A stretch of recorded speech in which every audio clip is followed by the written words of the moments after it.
And when you're in those other cities and those countries, you do see a difference. You understand Definitely. what it is to be American. Do you speak Right? Japanese? A little bit. I still have a Japanese driver's license. I still have it on me. Oh, cool. Nice. I Blur it keep out. it. It is literally like, I don't know, 30 years old or something. 30 years old? I still keep it. Huh.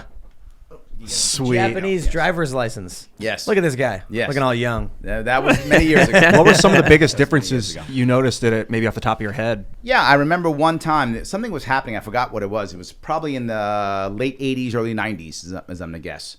And we were talking about burning the American flag. And one of the students asked me, I said, Larry, why do you guys care so much when you burn the American flag? Like, no one in Japan cares if you burn the Japanese flag. That's why no one burns the Japanese flag, because we don't care. It doesn't make the news. Nobody cares. I said, because you got to understand something. In Japan, you were united by so many things. And this particularly in the 90s for sure, but even now still. Speak the same language, same religion, same school system, right? Read the same books, watch the same TV, eat the same foods. They're very much connected on a different level. But when you come to America, we're not. We don't have those similarities. We are linked by our symbols. We are linked by our ideology. That's how we're linked. The flag means a lot to us because it's a symbol of what keeps us together. We don't have the same other things. Japanese, you don't require a flag. That's just a piece of cloth to them. They know they're all together. They know they're all Japanese. And that's most countries, not all obviously, but that's many countries. Countries that are not as homogenous or who don't have that connection culturally rely more on symbols. And I think that was also a part of me to understand that idea, that how, symbols matter, how our president is one of the only leaders who is both the head of state and head of government. And that gives him so much power. And how we look in most countries, when something goes wrong, they blame the leader, right? Something goes wrong. They go, oh, something happened. You're a bad leader. We do the opposite. Something went wrong. Leader, save us, right? So when 9/11 happened, somebody blamed Bush. They all said, Bush, come save us, right? If that had happened in Japan, that government falls. Wow. I think the symbols thing is very apt, very accurate, because I've often brought up why, I think this country is so important. We have a variety of different ethnic backgrounds, religions, and the one thing that we all have in common is that we're Americans. And that's why I really, I very much despise the critical race theorists and their ideologies that segregate based on race, want us all to focus on races and identities, because you can't really tell. I mean, the issue for me is obvious, and I've brought it up, with the audience very often, but having someone decide for you what you should be allowed to do based on your race and then separating people, I'm like, no, we're all Americans here. And that's the one thing we all have. That's our identity is American, because there are a lot of people who are here who are first, second, third generation immigrant. Their identity is not. I mean, if you're the grandchild of immigrants, you have a very short-lived American tradition. You probably don't know too much about the old country, maybe a little bit from your grandparents. What if it's your great-grandparents? You have American traditions. And so the one thing that unites all of us is it's America. We have a flag, we have a national anthem, we have the pledge, all of those things, and we stand together for these ideals. We have a constitution. Unfortunately now, whether it's because of social media or universities, there is a growing conflict with a lot of people who don't believe in the flag. They hate it. They hate this country. They think it's evil. They want to see it destroyed. And they're gaining more and more power. I think there's powerful political elites that think they can wield this raucous faction and that it will give them some kind of edge, but they can't control it. I think there's two parts that kind of make that hard. One of them is fractured media, right? The fractured media, which I think in general is a good thing, but this is a bad side to the fractured media. Now we're all watching, we're not all watching Walter Cronkite tell us what's good. We're watching individuals tell us what we kind of get, right? We're staying in those areas. That's a great thing for choice. That's a great thing for freedom. It's a great thing for information. That there's more benefit than there is downside to this. But one downside is that. But now there becomes a second downside. Our politicians, our system doesn't support anybody. So what I mean by that? All the problems that happen, Democrats are the party of bad ideas. Republicans are the party of no ideas. So no one is actually helped. I completely agree. And when no one is helped, people go, well, who's going to help me? People have problems. Now, in a libertarian world, we support communities for communities to help people. That's what we should be doing in our perfect world. Obviously, we're not there. But we want to start to create a world where communities help. People fall down. People make mistakes. People get in trouble. That's what happens. We're human beings. And we want to have a world to where the community step up and go, okay, I got you. Right? You come out of prison. Community should help you. You're an addict. Community should help you. Right? That's the goal for us to be there. We don't do that. We create programs. What programs do is they service you. They don't help you. They service you. So they keep you where you are forever so we all have jobs. But actual nonprofits that are not funded by the government, those actually help people. How do you know? Because they have a donor base. You don't give money to somebody unless they show you a success story. So I'm incentivized, if I'm not government funded, to give you a success story. See, look, I did something. We helped someone. I'm incentivized to do that.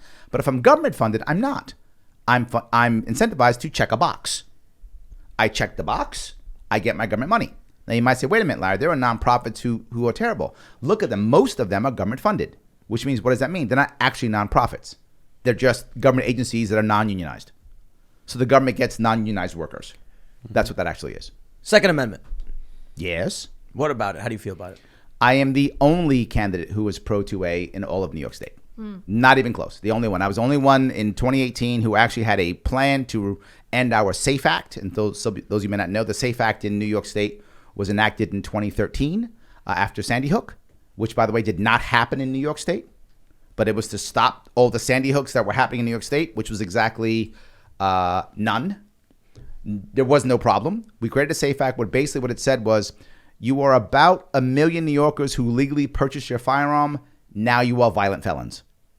Because if you have a firearm violation in New York State, by default, it's violent, whether you do anything with that firearm or not. It made literally plastic pieces that go in your firearm illegal. It created a black market in ammunition, a black market in firearms, making law enforcement's job even harder.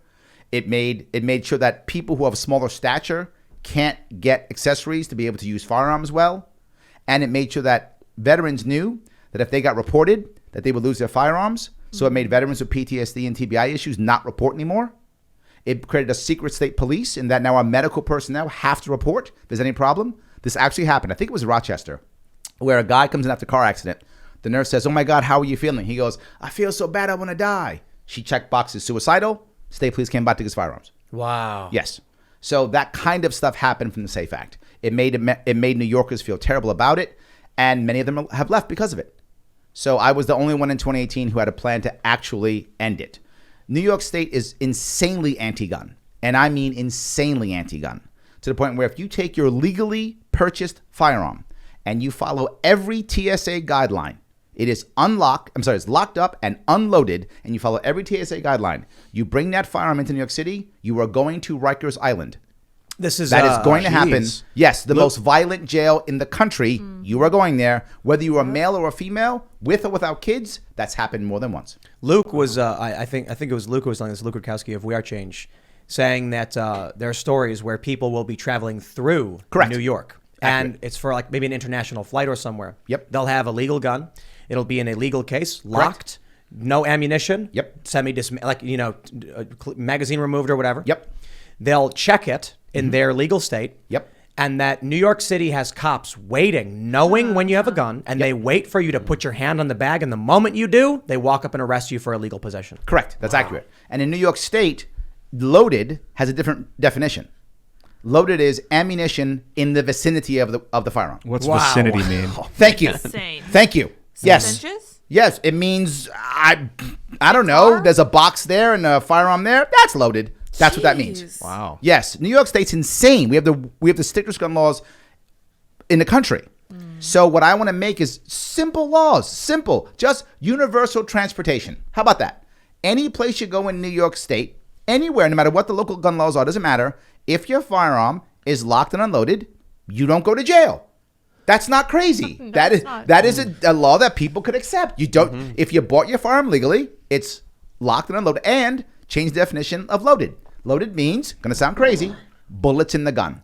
That's it. That's loaded. Bullets are in the gun. That is loaded. They're not in the gun. It's unloaded. Just do that. Now that means other counties can have looser laws if they want to. No worries, and many will, right? Lots of rural counties will have much easier carrier laws, and I'm happy with that. I wish there were more. But New York City is not going to be looser than that right now. It's not where New York City is. It's not where Rochester is. Most of the cities aren't that way. So at least get to that. Plus, I'm going to do something else. To get a permit in New York State. New York State is not a shall issue state. It's a may issue state. And I believe it's literally a may issue. Yep. But actually a no issue. Correct. That's accurate. So I'm going to change it to a shall issue. If they don't issue your permit in 90 days, they have 90-day waiting period that they can check you out, do whatever they want to do. Within 90 days, if they don't say yes, it's yes. And if they say yes, and by the way, we have an example of this already in New York City with the Department of Buildings. You have to build in New York City or the real estate moguls will destroy you. So our Department of Buildings has a rule. I think it's 4 months. I'm not sure. If you don't get approved within 4 months, you're approved. Or whatever, I forgot the time period. Wow. I want to follow the same thing for firearm permits.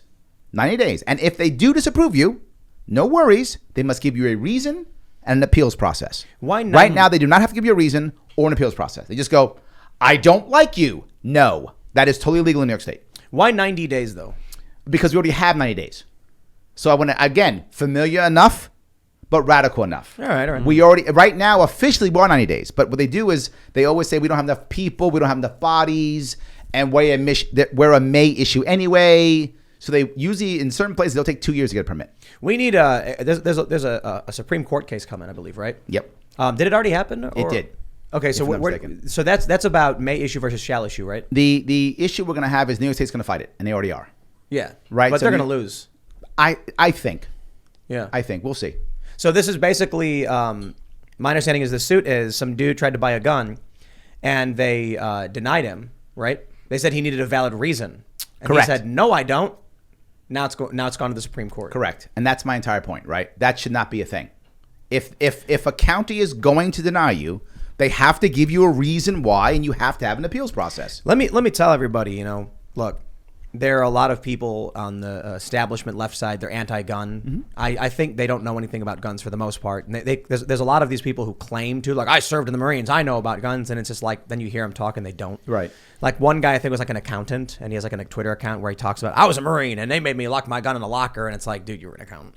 But anyway, here's what people don't understand about Maryland and New Jersey, as I was told. So when I was in New Jersey, I was like, I'm going to try and I want to buy a gun because, we had an issue. Someone tried breaking in the house and stuff like that.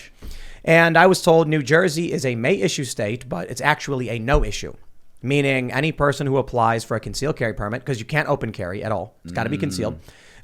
They will just deny you. It'll never happen. And then I was told, but for you, Mr. Poole, oh, you'll be fine. They will get you through no problem. Why? Well, you're famous. Yes. The powerful, the elites. Correct. The famous, the politicians, people with money. You don't got to worry your little pretty little face about it. I was told the same thing about Maryland. Yep. Maryland is very strict. They say it's a may issue, but it's actually a no issue.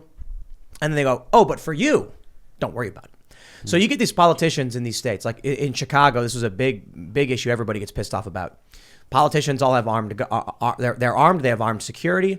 They get all that stuff and then take your right to defend yourself away. We can't have it that way. Well, I do want to go one step further. I want to allow local people to be happy locally. And a lot of times you find a lot of people particularly in cities, who really are happy with only the cops having guns. So I want to be easier on localization, meaning I want to have a floor that is just fair to all gun owners. And then each county can loosen those as they see fit. And then we move towards looser and looser. And why do we do that? Because there's a cultural issue that we have to deal with. Guns aren't a logical issue.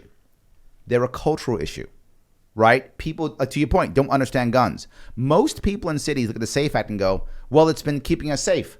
How do you know? Well, it says safe in the name. I'm not joking. I've heard that more than once. Like, that's a thing. They don't know what it's done. They don't know what's in it. They have no idea. You just go, well, no guns because I don't want people to be shot. Many of them are good people who just don't know what guns do, don't know the value of them, and just go, I don't like guns because scary. So we have to begin to turn them and show them that there are times when a firearm is a very good idea. An example I will often give is something like, let's say you're a small-statured woman and you have a large-statured boyfriend who has beaten you. And now he goes away to jail, and now he's out, and you'd like to have a firearm to protect yourself. Now, I'm not saying you should, but maybe you want to. Again, your choice. Second Amendment is not a requirement. It is a right. If you want to, you can. If you don't want to, please don't ever use them if you don't want to. You can't. Right? You can't. I remember the story I'll give often. By the way, I don't own a firearm. Very often, I support things that don't affect me. I live in New York City. I can't own a firearm realistically, right? So I don't own a firearm in New York City. I support family law reform. I've never been through the family law system. So I support cannabis. I don't do any weed. So all that stuff. But my point here being a story I'll tell you. When I was a teacher, there was a woman who was a complete pacifist. And I mean total pacifist. And of course, someone said, well, what if you were raped, right? Of course, that question would come up. And she was very forward. She goes, no. If I was raped, I still would never want to kill anybody. Never. I want to talk my way out of it. And she goes, I was in that situation before, and I did. And someone said, well, what if you couldn't? It's her words. She said, well, I'd rather be raped. She goes, I'd rather deal with that trauma than the trauma of taking a life. And I said, okay. Then I stepped in. I said, okay, but would you stop someone else from pulling a gun and shooting a guy? She said, no. Wow. I said, well, good. Then we're good. You live your rules. I'll live mine, right? I want to shoot the guy, but that's fine. That's me. She doesn't. I'm not here to judge her. I'm here to not enforce my rules on her, and don't let her enforce her rules on me. And we're good. Thanks for checking out this segment from the Timcast IRL podcast. If you want to watch live, you can check out this channel Monday through Friday at 8 p.m. And don't forget to smash that like button, subscribe to this channel, and if you want more unfiltered and uncensored content with all of these guests, go to timcast.com and become a member. All of these guests you know and love in exclusive segments on our website where we are unrestricted in what we talk about, so you'll definitely not want to miss it. Thanks for hanging out. We'll see you all next time.